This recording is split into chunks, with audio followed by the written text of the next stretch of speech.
ابراهيم يا معلم، ما قلت لك انا ما بخافش يا ابراهيم، انا معاك وقسما بالله ما انا سايبك اللي مدخلك السجن انت وزوجتك بالقانون. والقضيه النائب العام المحترم طلعها اللي كانت مستخبيه في الادراج ايام طلعت عبد الله، وطلعت وشغاله، وان شاء الله باذن الله ان شاء الله بدله الزرقاء، واكتب كما تشاء في الشروق جورنال وموقع.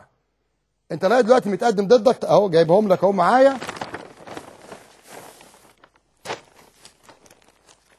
18 بلاغ. ابراهيم المعلم، جميل مطر، عماد الدين حسين، 2 3 4 5 هقعد اعد كتير انا كده 6. انا عامل لك 18 بلاغ. انا راجل قانون، انا راجل قانون يا ابراهيم، ولا هزيت شعره من راسي. وده جورنالك اهو، من يحمي مرتضى منصور. بعد ما نخلص الحلقه هحطه في التواليت، ده مكانه في التواليت، مع احترامي للصحفيين اللي بيكتبوا فيه، علشان الصفحه اللي انت كاتب فيها مين يحميني في ايه؟ هو انا فاكر مخدرات يا ابراهيم؟ هو انا كنت اشيل الشنطه لسوزان يا ابراهيم؟ ده انا عمري شفت سوزان مبارك دي اصلا. ها؟ انت ازاي رئيس اتحاد الناشرين العرب؟ ازاي؟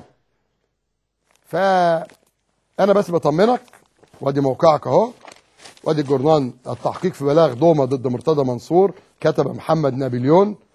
كلف النائب العام مستشار هشام بركات المكتب الفني برئاسه المستشار عادل السعيد بالتحقيق في بلاغ مقدم نشط احمد دومه ضد محمد مرتضى منصور، ان مرتضى منصور اكتر مره كذا، وانه عايز يوديه مستشفى الامراض العقليه. انا يا عم ماشي زي ما قلت لك، انا موافق يا قليل الادب، بس العيب مش فيك، العيب في ابوك اللي ما عرفش يربيك، وابوك ده اللي هيتربى وامك هتتربى، لانهم لو عرفوا يربوك